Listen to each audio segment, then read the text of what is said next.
also seeing a lot of pregnant diabetic women, and during pregnancy, some patients with diabetes, they become pregnant, and many a times it's basically because of diabetes they're not getting pregnant. So I'm a part of IVF group. So what happens is we make that comply that the blood sugar, the glycemic control is that good that the pregnancy is possible in these women. So with changing profiles of diabetic patients, I've been practicing in the city, and we all know, in Mumbai, most of the people, they come from outside and they come out here and stay out here.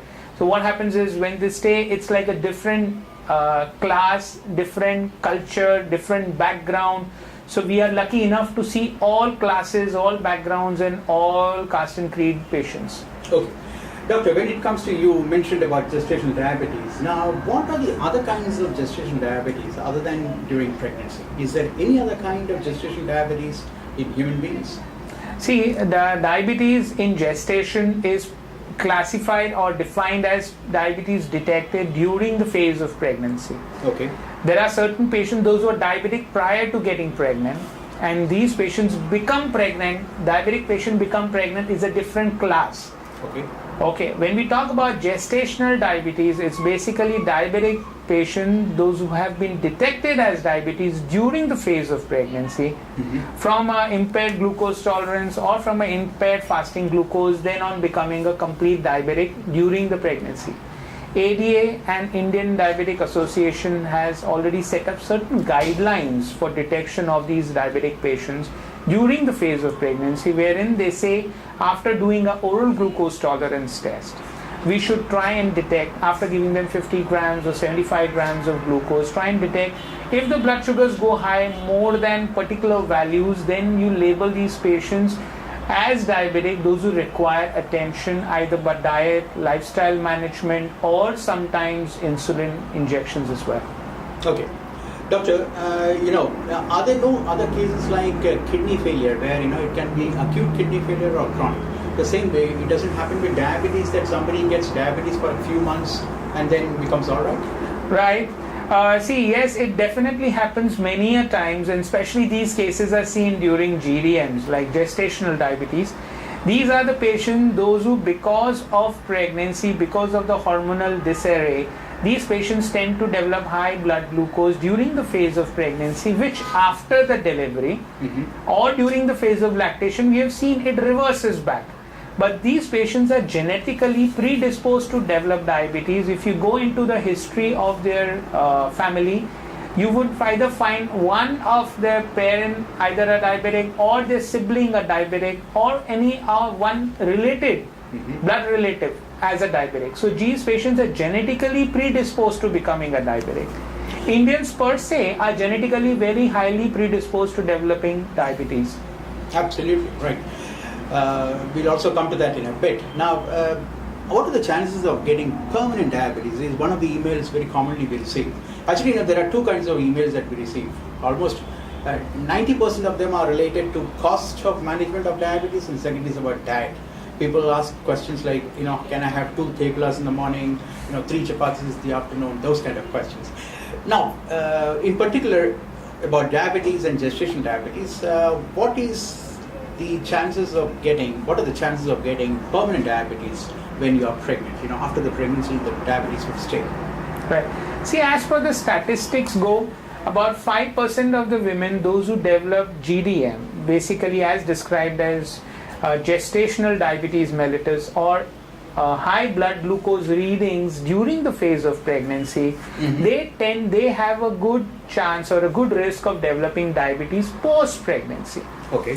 But why look at only the statistics?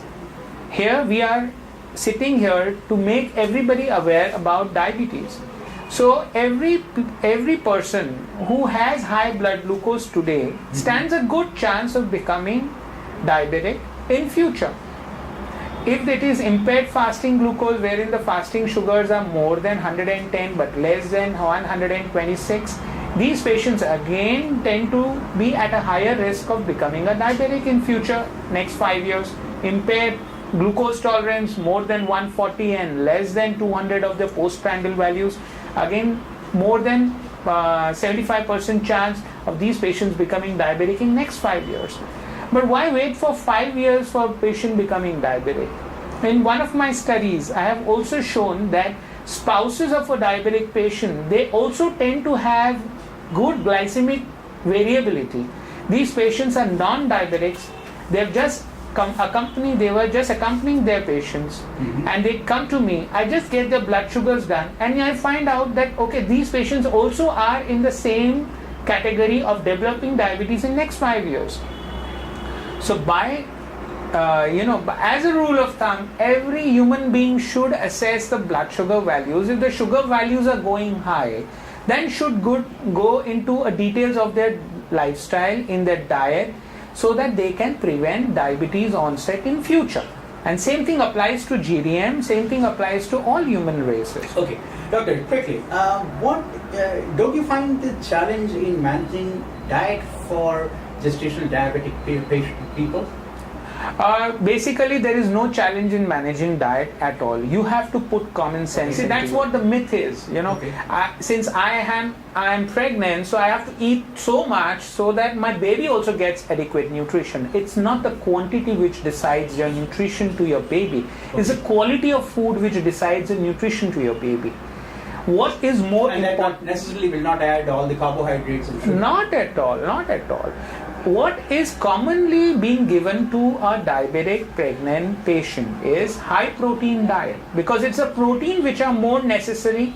Carbohydrates are equally necessary, but by and large, Indian diet is very rich in carbohydrates. People tend to, I in one of my sayings about long time back, I usually said that, we are what we eat. Exactly. Right? So what happens is, when a patient starts eating for 2 people, he thinks, she starts thinking that, okay, since I'm going to be eating for 2 people, I must have 4 chapatis, I must have large quantity of vegetables, I must have large quantity of curd, large quantity of milk, because that is what my child would need. And when they're not able to gulp in so much, then they feel that, oh, I'm not able to take this, then they start looking onto these snacks, which can give them good amount of carbohydrates, good amount of proteins. I've had a couple of patients, those who say that we read the quantity which is written in per serving size on the snacks on farsan, and we consume that because it says that it can give you 16 grams of proteins in 100 grams of farsan. So I eat almost, like my doctor said, 32 grams. So I eat almost like 200 grams of farsan every day. Now that, that jolted me so much that I started looking into the details, that it's not always a common sense prevails. You have to put some sense into your diet, make them understand that this is basically a carbohydrate intolerant disease. So if you consume a lot of carbs, you are actually inviting your blood sugars to go on a higher side. Sleep well, sleep at least 8 to 9 hours, consume large amount of proteins, consume approximately around 50 to 55% of carbohydrates, and around 20% of fat. That's a very good diet. To get 30 grams of proteins or 35 grams of proteins in a day is not very difficult. Yes, it can be a challenge at many a times, but it is not impossible. I'm not a politician to make some diversified or statements out here, what policies should be there, but what I feel which is good for the common population is screening. Screening is one thing which you must do it for common population, not by just holding diabetes detection camps, but by making, I'll give you an example. Let's make it understand. When HIV was a scare in 1988, what happened at that time? Government took an initiative and started launching an HIV eradication program. So what happened? Every bus, every place, every nook and corner, wherever the BMC holdings could be put, they started telling different messages. Condoms, get scanned for HIV. Mothers with HIV should not be socially abandoned. Normal child can be born to a HIV mother. And if during the pregnancy, always get your HIV tested. These were common messages being scattered all across. Right. What happened? People started noticing it, and today you see HIV is down. It's not out, but it is definitely going down. Absolutely.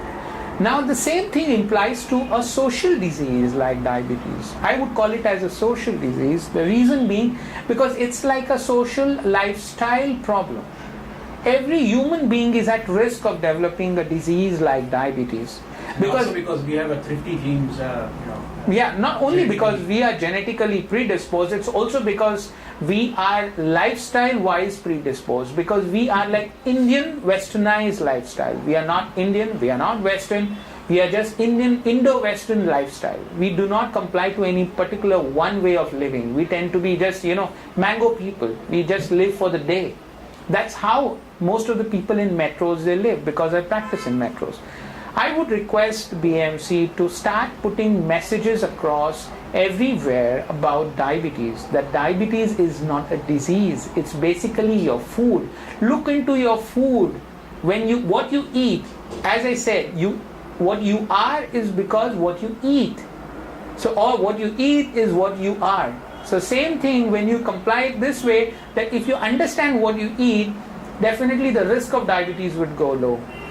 Start discussing about health on dining tables rather than discussing about who's going to be the prime minister of this country. Or start discussing about health in different forums. Different companies where there are stressful job limits, the working hours are very strenuous, should start involving at least once a week health initiative program wherein these employees, they start getting good kind of a health values. True. Sleep, which is most important thing when we talk about good health, should be minimum around 6 to 8 hours of sleep in a day. But do we get it? In metros, it's very hard to find 6 to 8 hours of peaceful sleep. You ask anybody, right from a doctor to a patient, hardly about 10 to 15% must be having a 6 to 8 hours sleep. Most of them love having late nights, because we say Mumbai never sleeps and never does it allow its people to sleep. So that's what is the main reason. Doctor, as a diabetologist, you feel that a little disappointed that there are very successful campaigns against polio, against so many other diseases, but there has not been an initiative for diabetes yet. That's very right. That's what I said, that we have always discussed about diseases which are going to kill you or maybe cripple you as one of the things, but we have never accounted ourselves as, see, India is a diabetic capital. Let's see, let's face it. Is India polio capital? No. Is India an HIV capital? No. But India is a diabetic capital.